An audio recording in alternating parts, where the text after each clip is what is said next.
المشاهدون الكرام، السلام عليكم ورحمة الله تعالى وبركاته. أسعد الله بالخير أوقاتكم. ها نحن نلقاكم من جديد في هذه الليلة المباركة في برنامج مجالس يمانية، والذي نستضيف فيه مبدعين في الشعر والإنشاد، ولدينا عدد من الحرف اليدوية التي ترونها في هذا الكادر، وهناك إبداعات يمنية تجسدها الأصوات وإبداعات تجسدها الأيادي والأنامل. نرحب بكم إلى مجلسنا لهذا المساء، والذي سيكون ضيوفنا فيه هم الأخ الشاعر سلطان الموسمي، وأيضا المنشد سامي محمد السواري، وأيضا أرحب بضيفنا في هذا المجلس وهو الأخ رياض الكلابي. تفضل. وأرحب بالشباب الأخ هاشم والأخ إبراهيم وحسن وأيضا هاشم محرم. حياك الله يا محرم. أهلا وسهلا بكم مشاهدينا الأكارم من جديد في مستهل مجلسنا لهذه الليلة، والتي نستضيف فيها مبدعين متميزين في مجال الشعر والإنشاد. وأرحب مرة أخرى بضيوفي الأعزاء وهم الأخ الشاعر سلطان الموسمي والأخ سامي السوري. أهلا وسهلا بك. وأيضا أخي رياض الكلابي. مرحبا. مشاهدينا، دائما نبدأ جلستنا ومجلسنا بالشعر، ونرحب بالضيف الأخ الشاعر سلطان الموسمي الذي سيعرف بنفسه أكثر في بداية جلستنا هذه. الحمد لله والصلاة والسلام على رسول الله. اللهم صل وسلم عليه. أخوك سلطان الموسمي من القفر، محافظة مديرية القفر. أقول عن القفر 3 أبيات، يعني استاذن يعني. نعم تفضل. يقول قرب المايك. أقرب المايك. نعم. يا ساري الليل من قفر العول مأواك، مثلث الموت فاتح للفدا بنكه، درع السعيد هو عد كان السلاح اسكاك، والحضرميات لا صبيانها احتكه، في قلعة الوحدة العمدان والمدماك، ومن جباه الجماجم لابس الشبكة. سلامتك. الله سلمت أخي العزيز على هذا الكلام الرائع. أخي سامي السوري، مرحبا بك. وعندما نكون في مجلسنا نبدأ دائما بتعريف المشاهد الكريم بالمبدع، سواء كان شاعرا أو منشدا. تفضل عرف بنفسك أخي العزيز. حياكم الله أخي العزيز. سامي محمد السوري من محافظة ريمة، من مواليد صنعاء. بدأت هوايتي في النشيد منذ يعني 8 سنين، وكان معي مشاركات يعني طفيفة. حياك الله يا أخي العزيز. الأخ رياض. أهلا وسهلا. عرف بنفسك أخي العزيز وضيفنا في هذا المجلس. رياض عبد الجليل علي حسين الكلابي، والد صنعاء القديمة، باب شعوف حارة قطيع. حياك الله أخي العزيز. يحييك. أعود إليك أخي الشاعر سلطان الموسمي، الشاعر المتميز. ماذا ستبدأ به مجلسنا هذا؟ ما الذي ستسمعنا إياه وكذلك المشاهد الكريم؟ إن شاء الله ستكون قصيدة يعني وطنية، يعني باسم كل طفل أبناء الشهداء الذي سقطوا مثلا في العمليات الإرهابية، مثل حادث 70. نعم. أقول فيها: في ظلمة الجهل والبدعة وسوء الظنون، وقربة الحق في غيبوبة الانحلال، تجمهر الحلم حافي في ثياب المنون، تجمهر الحق حافي في ثياب المنون، والفجر ضيع طريقه في متاه الخيال،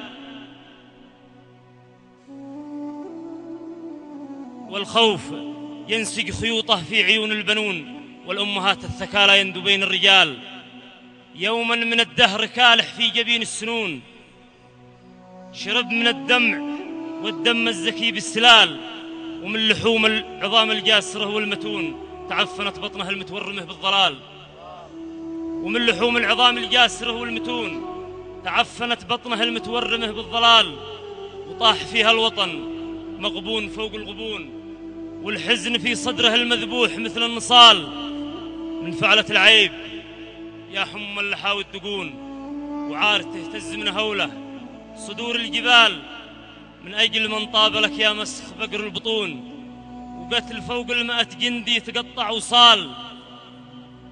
من أجل من طاب لك يا مسخ بقر البطون؟ وقتل فوق 100 جندي تقطع وصال. ما ذنبه العسكري ذي عاش غارق ديون، وراتبه خبز يابس في حلوق العيال، مثل الفراشات لا جن المساء والسكون. حاموا على نور شمعة ذوبتها الليال، في وحشة اليتم والمسؤولية والشجون. وقبح الأيام ذي كدر خدود الجمال، وكلهم قبل شهر الصوم يتساءلون. 5 وتلقاهم الخمسة بنفس المقال. يمه لمه كل من له أب وإحنا بدون. قولي لبي لا اتصل قالوا عيالك تعال. يمه لمه كل من له أب وإحنا بدون. قولي لبي لا اتصل قالوا عيالك تعال. تعال يا نشوة الدنيا بقربك يهون الخوف والجوع والتخريب والانفصال. تعال يا نشوة الدنيا بقربك يهون الخوف والجوع والتخريب والانفصال. أيامنا في غيابك ضيق مثل السجون، فرحة العيد والعيشة بدونك محال. تعال بالعام ليله واحده يا حنون، نشم عرفك ولا نحتاج منك ريال. في شرفة الكوخ مثل الطير فوق الغصون، نرقب وصولك مع الصالون قبل الزوال ودون جدوى. تهاوى حلمهم والجفون العالقة في عيون اليأس والاحتمال. يا مستبيح النفوس الآمنة من تكون، يا مستبيح النفوس الآمنة من تكون. لا دين لك هكذا تلقى جواب السؤال. ويلك من الله حسبي ذي عليه الركون. يزيلكم يا هوات الغدر والاغتيال، يزيلكم يا هوات الغدر والاغتيال. صح لسانك، صح لسانك أخي العزيز.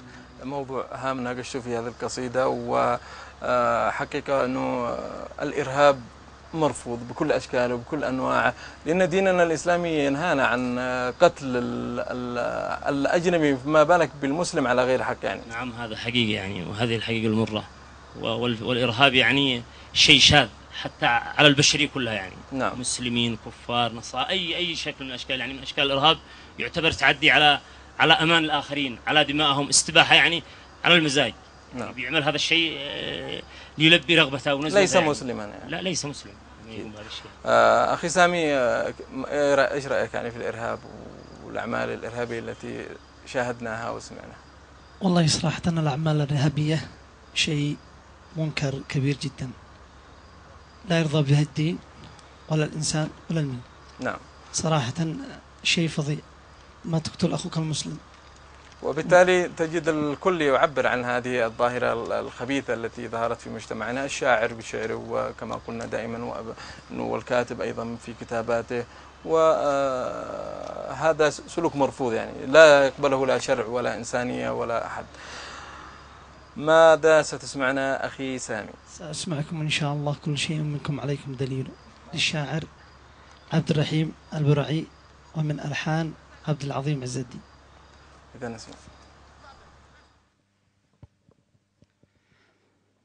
كل شيء منكم عليكم دليل، الله الله وضح الحق واستبان السبيل، الله الله وضح الحق الله واستبان السبيل.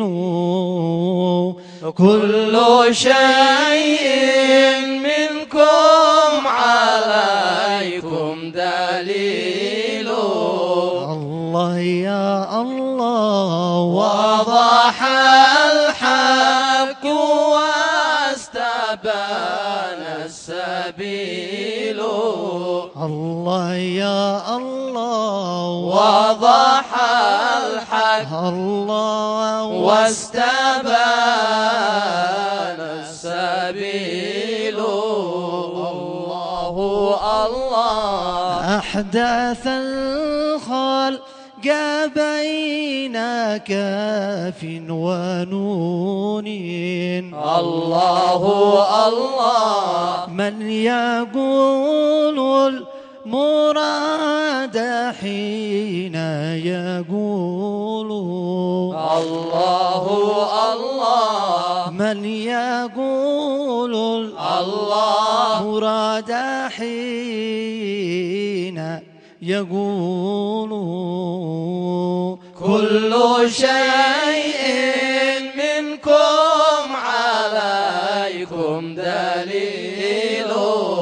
الله يا الله وضح الحق واستبان السبيل. الله يا الله وضح الحق الله واستبان السبيل. الله الله من أقام السماء سقفا رفيعا.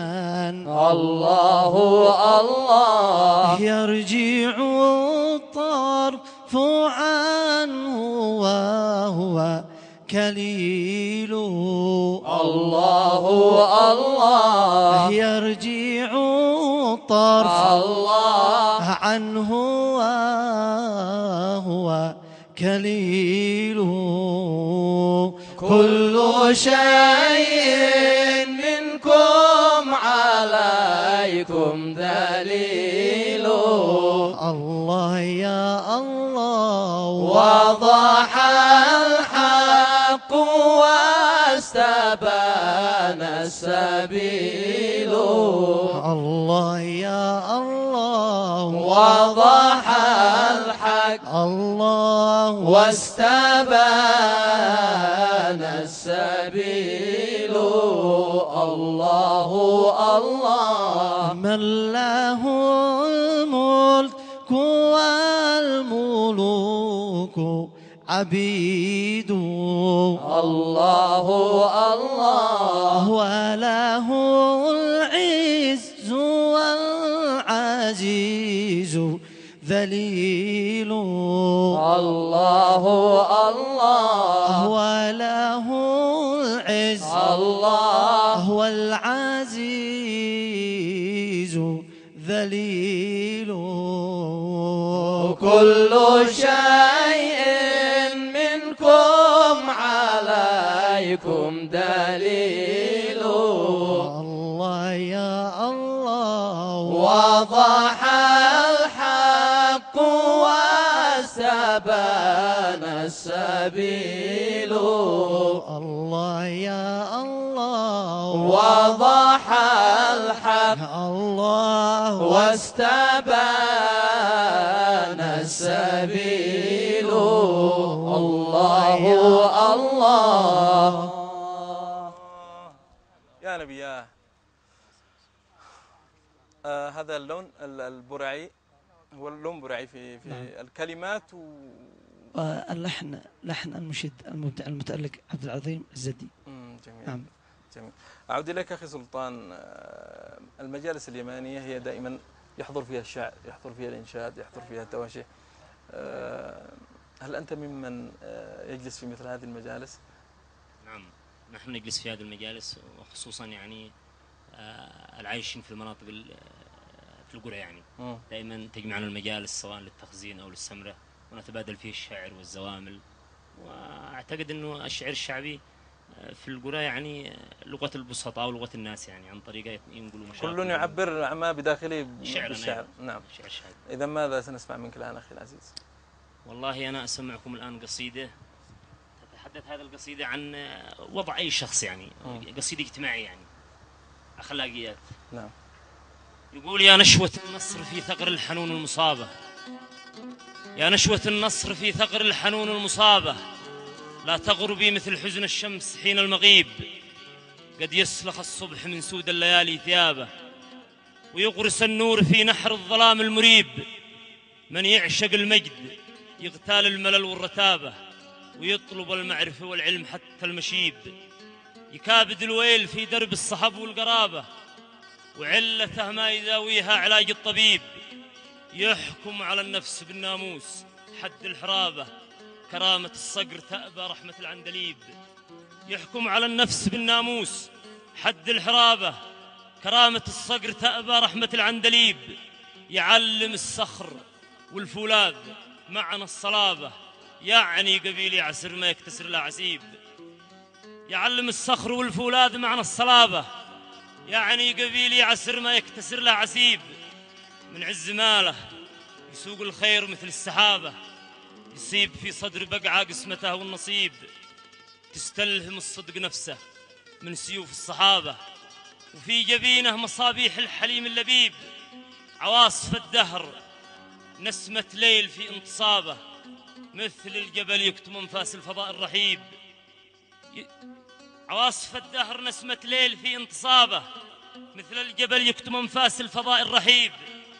يشاطر البحر شطآن السعة والرحابة، بحكمة الصبر تصنع من عدوك حبيب. بالحلم والعلم والحكمة يترجم خطابه، وفي حديثه حلاوة مثل طعم الزبيب. في كوكب الكذب والتدليس تلمس غيابه، فيما يريبك وتوجد فيه ما لا يريب. مشاعره لا يحركها أنين الربابة، أو ليل يا عين في غنوة وفي ذيوكليب. مشاعره لا يحركها أنين الربابة، أو ليل يا عين في غنوة وفي ذيوكليب. بدوي على فطرة الإسلام يقضي شبابه، ولا تؤثر به الموضة وسحر الصليب. مفتون في طاعة المولى يرتل كتابه، من خشية الله تسمع له نحيب النحيب.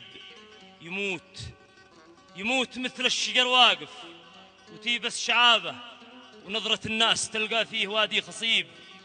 شكواه للشافي الكافي شديد الرقابة، من دق بابه بنيه خالصه ما يخيب. من دق بابه بنيه خالصه ما يخيب.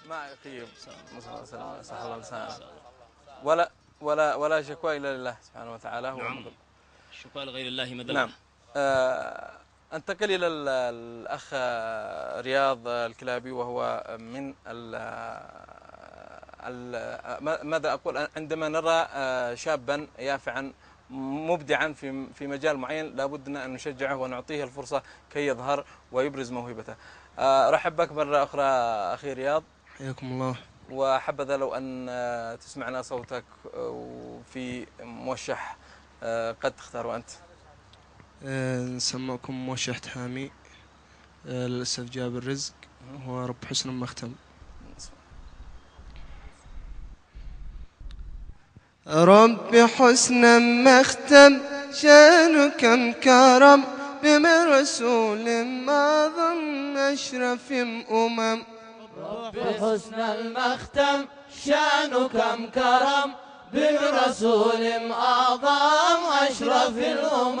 يا بديئا مبسم ثغرك ابتسم، ما يجد هذا الفم جل من نظم. رب حسن المختم شان كم كرم برسول أعظم أشرف الأمم. ورد خدك من كم والحلا بكم، شمه لا نحرم قل نعم نعم. رب حسن المختم شان كم كرم برسول أعظم أشرف الأمم. نص جيدك يا حال الوراش، نص جيدك يا حال الوراش. في بديدك ما يروي العطش، في بديدك ما يروي العطش. في خدودك ورد قد فتاش، مقلتي لك زمزم والمهج علم، والسويدة محرم والحشا حرام. رب حسن المختم شان كم كرم برسول أعظم أشرف الأمم. رب حسن مختم شان كم كرم برسول أعظم أشرف الأمم.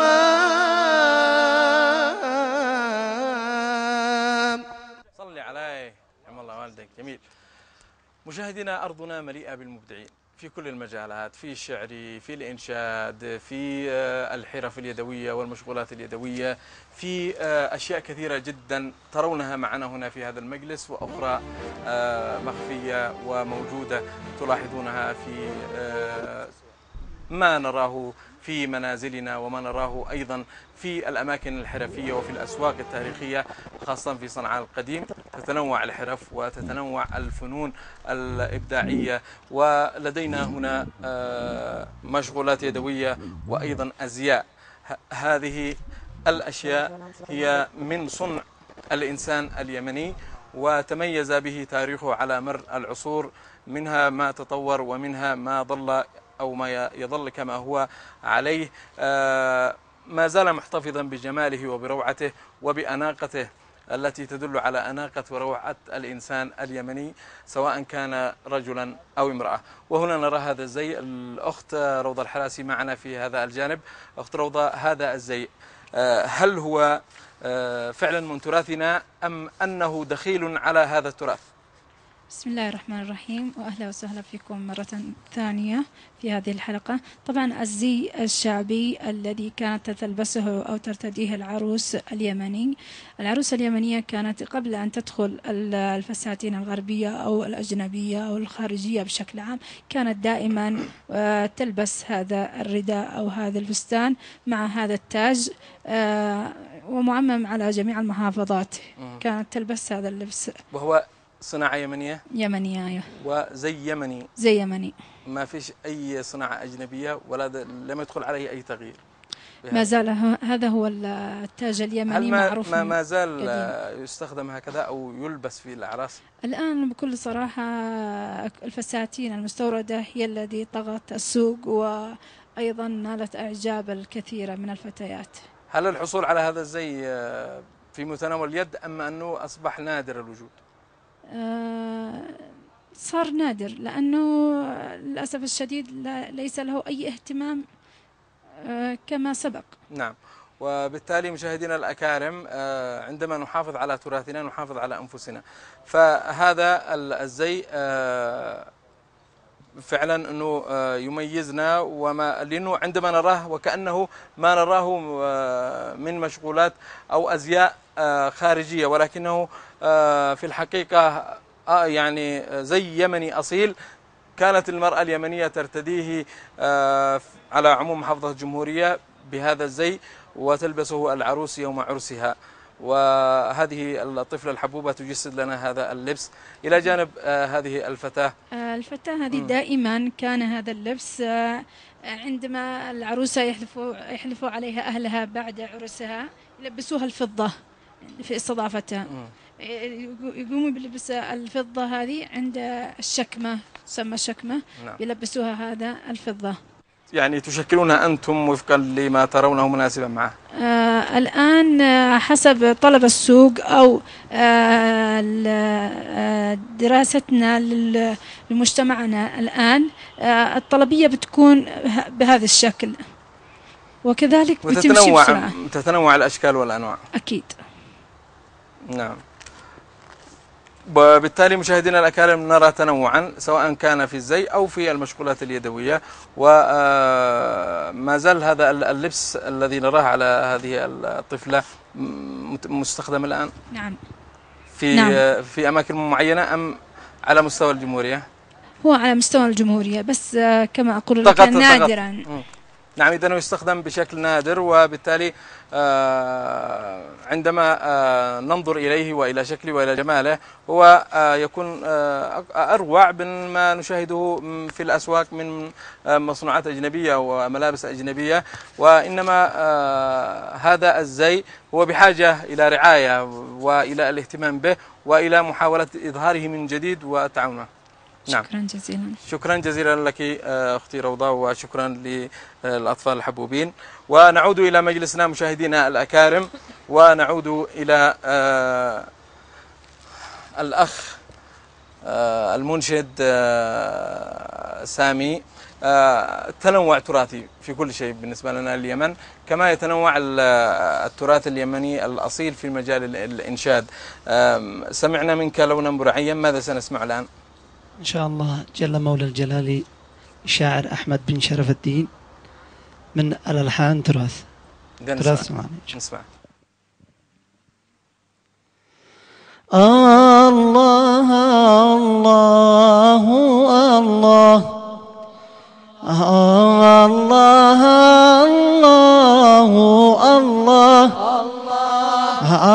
الله الله الله جل مولى الجلال الله الله الله الله الله الله الله الله الله جل مولى الجلال الله اسألي الله ربك الله فهو عونك وحسبك الله كم هداك كم لطف بك الله ما معانا سوى الله الله الله الله الله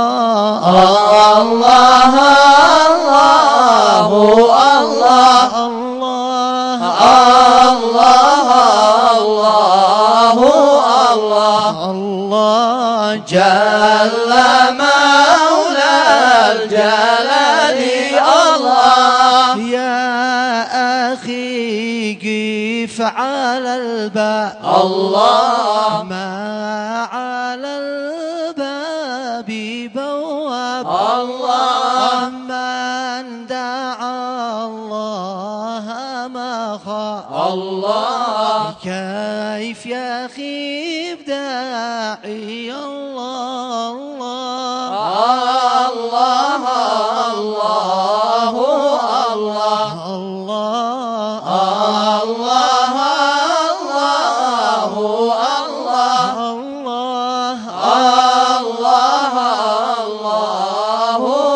الله الله جل مولى الجلال الله كم له طف خفيه الله في جميع البريه الله إن معك